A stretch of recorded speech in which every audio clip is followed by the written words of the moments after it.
Will you go out with me? No! No?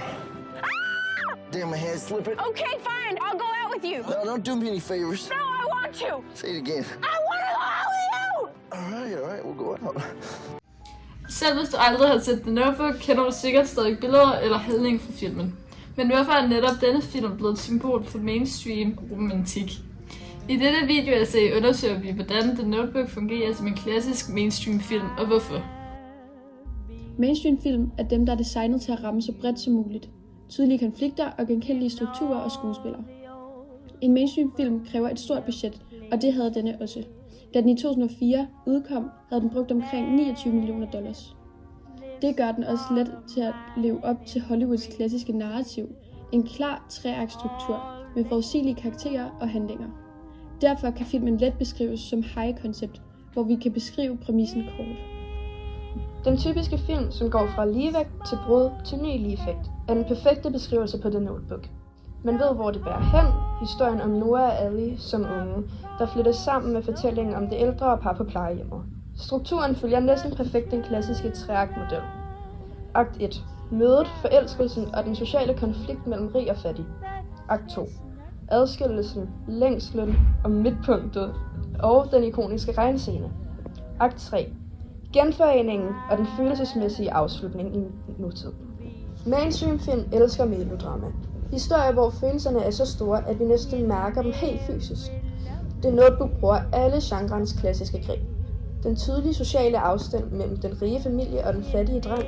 De intense følelsesbrud med råb, tårer og dramatik. Naturen, der spejler karakterernes indre liv, især regnen, som nærmest oversætter deres følelser til billeder. Og så til sidst, sygdommen, Allies demens, som gør historien endnu mere rørende.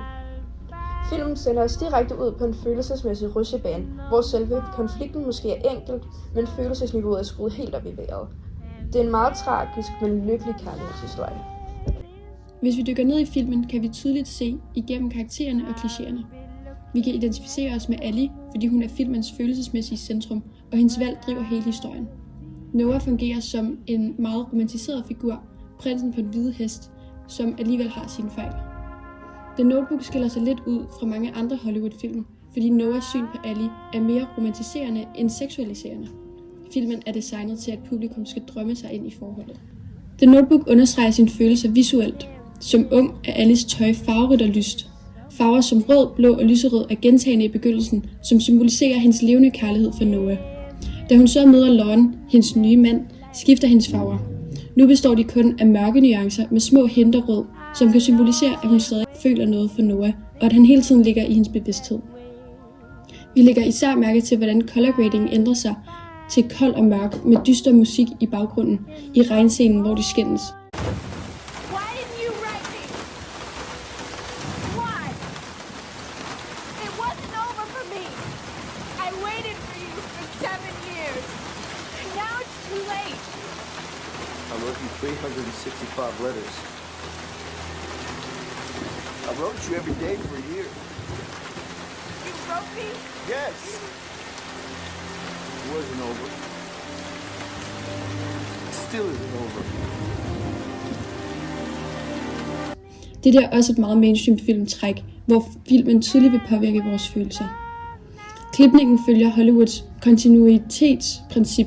Den skal være usynligt, så publikum aldrig skal tænke over filmens konstruktion. Alt føles naturligt, og klipning er meget neutral.